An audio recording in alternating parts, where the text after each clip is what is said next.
Genesis chapter 2, verses 15 to 18 says that the Lord God took the man and put him into the Garden of Eden to dress it and to keep it. This is talking about Adam, by the way. And the Lord God commanded the man, saying, of every tree of the garden thou mayest freely eat, but of the tree of the knowledge of good and evil thou shalt not eat of it, for in the day that thou eatest thereof thou shalt surely die. Verse 18 says, and the Lord God said, it is not good that, and the Lord God said, it is not good that the man should be alone. I'll make him and help me for him. It's crazy because this is talking about something important I'll touch on in a few minutes. Genesis chapter 3. Before that, actually, we keep reading. Verse 20. And Adam gave names to all cattle and to the fowl of the air and to every beast of the field. But for Adam there was not found an helpmeet for him. And Lord God caused a deep sleep to fall upon Adam, and he slept, and he took one of his ribs and closed up the flesh instead thereof. And the rib which the Lord God had taken from the man made he a woman, and brought her unto the man. And Adam said, this is now my bone of my bones, and my flesh of my flesh. She shall be called woman, because she was taken out of man. Therefore shall a man leave his father and his mother, and shall cleave unto his wife, and they shall become one flesh. And they were both naked, the man and his wife, and were not ashamed. Genesis chapter 3. I'll read a couple of verses before I get to my point. Now the serpent was more subtle than any beast of the field, which the Lord God had made. And he said unto the woman, yea, hath God said, ye shall not eat of every tree of the garden? And the woman said unto the serpent, ye may eat of the fruit of the trees of the garden. The woman was Eve, by the way. But the fruit of the tree which is in the midst of the garden, God hath said, ye shall not eat of it, neither shall ye touch it, lest ye die. And the serpent said unto the woman, ye shall not surely die. I'm going to end it right here. Because Genesis chapter 2, verse 17 says, but of the tree of the knowledge of good and evil, thou shalt not eat of it, for in the day that thou eatest thereof, thou shalt surely die.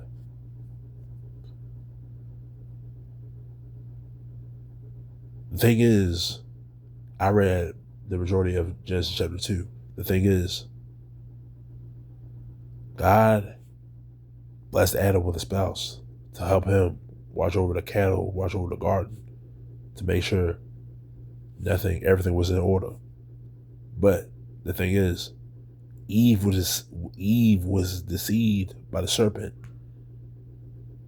The serpent was telling Eve that you will not die by eating the fruit, by eating the forbidden fruit. But God told Adam in Genesis chapter 2, verse 17, he'll surely die if he were to eat of the forbidden fruit. So, what am I trying to say, brothers and sisters? When it comes to having people around you being deceived, we gotta check the company who we are around with. We gotta check the people who we are around, because a lot of people aren't for our good. 1 Corinthians chapter 15, verse 33 says, evil communications corrupt good manners. Be ye not deceived. We can't be deceived, brothers and sisters. Just like how Eve got deceived by the serpent, and to seem like eating the fruit of the tree, of the forbidden fruit of that tree of knowledge is good. It wasn't. The serpent deceived Eve into eating the fruit. Here's the thing when it comes to spouses. We are to use them as our helpmeets. We are to help each other make it to heaven, not the other way around. Part of the reason why you should want to get married is to use our spouses as helpmeets for us to get to the promised land, for us to get to our goals, not here on earth. Our spiritual goals once we leave this life. because we shouldn't do what the world is doing, brothers and sisters. We shouldn't be using our spouses for sex. We shouldn't be using our helpmeets for sex, because if that's the case, what's the point of you getting married to them? And this is what's going on in the church today. A lot of people be hypocrites. A lot of people don't want to get married, but they want to just use people for sex. It shouldn't be like that either. If you don't want to get married, don't get married. Nor should you be committing adultery or fornication either. Because so. Control your urges and win more souls. Stop trying to chase every beautiful being you see as if you're entitled to it. You're not. And I'm talking on behalf of my guys out there. We shouldn't be looking at women as sexual objects. We should be focused on their character, not the looks. A lot of us feel a certain way when we get rejected because we expect a woman to satisfy our sexual pleasures, which that's not should have been the case. Our women, the women we should be seeking, is women that will get us out of our sexual desires to make us be like more of Christ, more of God, and not of the things of this world, because that's what's going on. Part of the reason why we should get married is to make our spouse help me. Either I help my spouse, and not just a me or her thing. We should be helping each other. That's part of the reason why I believe marriage is important when it comes to growth. But you don't need to get married. You don't need to be married to do those things. But if you were to get married, that's how it should be, not the other way around. The worldly marriages you see on social media, the worldly marriages you see in the world, God's not in a lot of these marriages. Sex is what bringing a lot of these worldly marriages you see on TV together. The helpmeets, the ones you see with the helpmeets that are actually helping each other, you don't really see them on social media like that for real. You'll be seeing them on social media like that for real. They move in silence. They help each other spiritually. A true relationship, I'm not saying this for every godly relationship, but the majority of these godly relationships you see, you will never see them. They are actually helpmeets. They are actually helping each other and not hindering each other. They are actually respecting their boundaries. You will rarely see them on social media. You will rarely see them in the world. They're rare. We're in a sex-craving society. Here's the thing. As we're finding our helpmeets, this is going toward Genesis chapter 3, from verse 1 to 4. We shouldn't be, when we're finding our helpmeets, we got to make sure our helpmeets is around godly people. Our helpmeets is around godly community that care for them. Not worldly friends, not worldly people. It's not how it should be. Not worldly people that will deceive them into thinking that. I'm talking from a guy's perspective, by the way, not ungodly people that will think that a godly man is trash, which there are some trash godly men out there. But as if every godly man is trash, you should marry them. That's not true. There are some that are in church that are trash, that want to use women for sex. They want to use women for this. But there's a lot of us out here that actually love women for their character, that actually want to treat them and actually want to love them like how Christ loved the church. And that you want to treat them as perilous treasure. Not perilous, but as treasures of the earth. We don't want to abuse them. We don't want to hurt them. Like a lot of these worldly marriages you see. But you got to be careful, because that's a bad game we're doing. If you're helpmeet and you want to meet as a guy, you see your helpmeet over there, but she's around bad company, you got to be careful. Watch who your helpmeet is hanging around as friends, or who she considers as spiritual leaders. Because even some of these pastors be misleading your potential helpmeets, your spouses. So this is why we need to be careful. This is why we got to use discernment. Because a lot of these pastors can deceive them into doing certain things. The church is just as worse. A worldly church is just as worse as the world. There's a lot of these people that go to these churches and they're not getting the proper teaching about these things.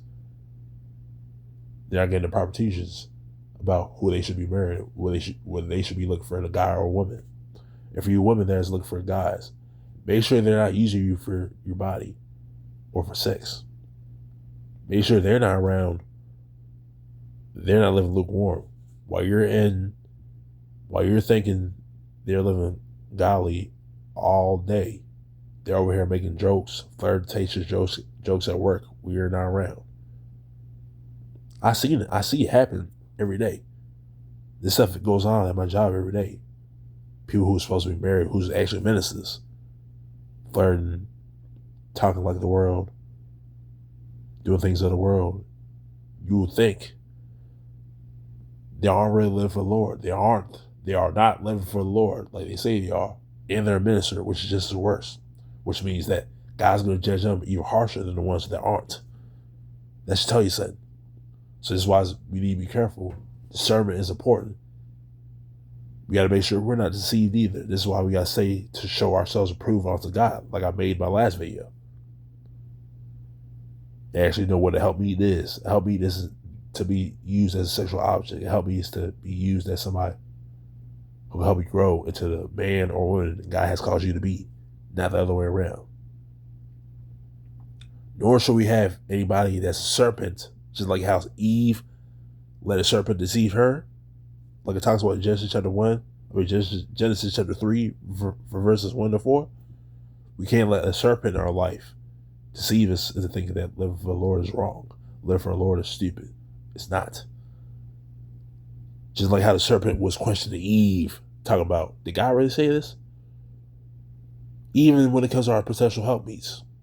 If our helpmeet is of the world, saying all these worldly things, and she act Christian, and she act like she lives for the Lord, but she's trying to deceive us into thinking that she's not, into thinking that she is Christian, but she's not. For us as guys, for us as guys, we got to cut them off. And for you ladies, if guys out there acting like he's of God and he's not, cut them off real quick, because you don't want to play that game when you actually try to not get married and say I do, because it's going to be effective for us in the future. So that's why we got to be spiritually minded. We got to stay studied. We got to put God first in everything we do. Because if we don't, we will surely die. And we will be accountable on Judgment Day. I'm saying that to say this. Part of the reason why you should want to get married, brothers and sisters that's watching, is to have help you to go through this thing we call life, for us to make it to heaven, for us to fix ourselves, for us to grow, to become the man or woman God has called us to be, not to be the next worldly relationship people can follow, not to be all the stuff you see in social media, TV, and media today, the sex crazy culture that the world trying to push. We should be a godly relationship that's trying to inspire others to be in a godly relationship, not the other way around. And as far as deception,